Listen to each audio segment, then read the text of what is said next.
Les châtaignes, vous en aviez? Oui. Eh oui, il fallait les ramasser quand c'était le moment. Hein. Ouais. Et après, on a mangé l'hiver. Voilà, on les faisait cuire. Alors là, oui, dans la marmite spéciale, et on les, quand elles étaient cuites, on les alors, rascalait. On disait comme ça. Je ne sais pas si c'est français. Mais... Et après, on les mangeait. On les vidait sur la table là, et tout le monde mangeait. On a mangé de tout. Ah, très bon, la cochonnade. C'était vous qui la faisiez? Ah non, j'ai aidé à faire, mais j'étais pas. Moi j'étais la dernière, alors j'écoutais ce qu'on me faisait faire, mais c'est tout. Hein. Ah si, j'ai raclé les boyaux pour faire les boudins, tout ça. C'était pas très gracieux, mais il fallait le faire. Il fallait le faire. Et après, on faisait des boudins, les saucisses, les jambons, et on faisait tout ça. Les rillettes, les pâtés. Les rillettes, les pâtés, tout ça. Et on faisait beaucoup de charcuterie. Beaucoup. Parce que comme quand on allait à l'été, on allait par exemple faire les fouets ou les moissons, on partait, on prenait le 4 heures. On partait à 2 heures de l'après-midi, on rentrait que le soir. Et à ce moment-là, je sais pas, maintenant je ne sais pas si ça se trouve, mais on mangeait à 4 heures. Les fraises, chez nous, on ne faisait pas de fraises.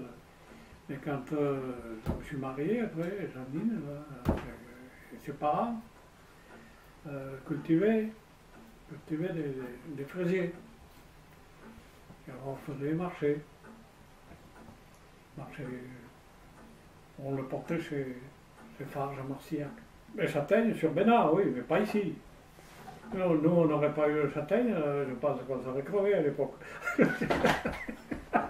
Alors racontez-moi un petit peu. C'était la nourriture, la principale des nourritures. On mangeait la châtaigne à midi et le soir. Bon, quand on allait à l'école, bien sûr, il y avait le déjeuner à la soupière, c'était du café au lait. Bah, combien on mettait le morceau de sucre, puis touillait un peu ça, et puis hop, dans chaque bol, on mangeait ça, il y a l'école. Les queues de châtaigne, vous les mangiez comment? Blanchis. Il fallait les blanchir. On les pelait le soir, on enlevait les écorces noires. Ouais. Alors après, c'était blanchi. Et blanchi, il fallait cuire dans une. Il fallait. Pour les blanchir, on les mettait dans de l'eau, il ne fallait pas qu'elles bout. Et il y avait un truc en bois, de la canadouille, alors, à force de frotter, la marmite était faite exprès, on était au bas là-bas, après elle allait, en resserrant. Alors, en remuant, ça enlevait la deuxième peau. Elles étaient blanchies. S'il y avait un peu de truc marron, bon, chacun enlevait ça, et puis après, on mettait cuire ça au feu. Et même, on mettait des patates au fond de la marmite et la peine d'eau. Ça cuisait à la vapeur. Les gamins, je sais qu'on se disputait pour manger celle qui était collée autour de la marmite, c'était un peu grillé. La nourriture, il y avait un truc qui se passait, la nourriture, on pelait les châtaignes tous les soirs.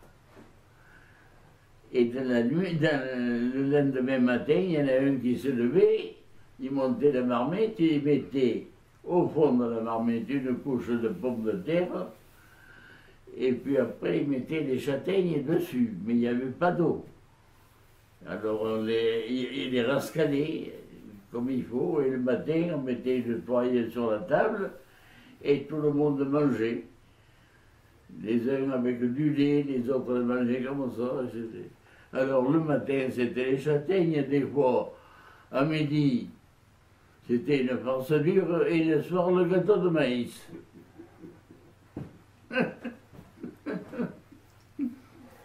Et le cochon? Ah, le cochon, ça, chacun faisait le cochon. Le cochon, le jour qu'on tuait le cochon, on sortait une comporte, on la tournait dessus, et on montait le cochon sur la comporte. Et puis le boucher, il foutait un coup, et puis en avant. Après, quand il était crevé, le cochon, on mettait de la paille dessus, et on mettait le feu, pour qu'il brillait les machins. Et après, il fallait de l'eau chaude, et avec ses grands couteaux, il raclait, il mettait pompe comme tout. Et voilà, et on faisait un peu de bombe, on se réunissait comme ça. Tu sais, franchement, des fois j'y pense, on n'était pas si malheureux que ça. Évidemment, on travaillait à bras. C'était tout ce qu'on faisait était à bras. Mais quand vous autres soignez la vigne avec le hoyau, on se donnait un coup de main. Ah, c'était pas...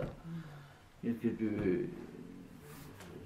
Le cochon, oui, mais enfin maintenant, on ne tue pas, on achète du cochon, mais ça ne vaut rien. Mais enfin, avant, c'était du bon cochon. C'est pas pareil. Comment vous le tuez? Ah, on le mettait sur une baste. Au départ, on mettait sur une baste. Il fallait y être 4 pour le lever. Le bonhomme qui le tuait le tirait par le nez, et puis, bon, on accrochait, et avec une personne, hop, on le tournait sur une baste. Mais ça, c'était formidable. Il ne bougeait plus. Là, on avait besoin de le tenir, ça ne bougeait plus, et ça saignait. Tandis que maintenant, ils le mettent sur un tréteau, et puis, bon, il fallait encore être plus solide, parce qu'il remuait. Il ne plus, mais sur une baste, il ne bougeait pas. Là. On a toujours, j'ai toujours vécu, j'ai jamais vu acheter de vin chez mes parents. Jamais. C'était vous qui faisiez le vin et oh oui, oui. Vous faisiez du vin pour l'année? Du vin pour l'année, il faisait la taille, mon grand-père faisait la taille, tout ça, mais après il fallait aller préparer les vignes, les attacher, et tout ça, on le faisait, et après on les... Ah oui, on faisait notre vin. On buvait que notre vin. J'ai jamais vu acheter 1 litre de vin à la maison. Jamais.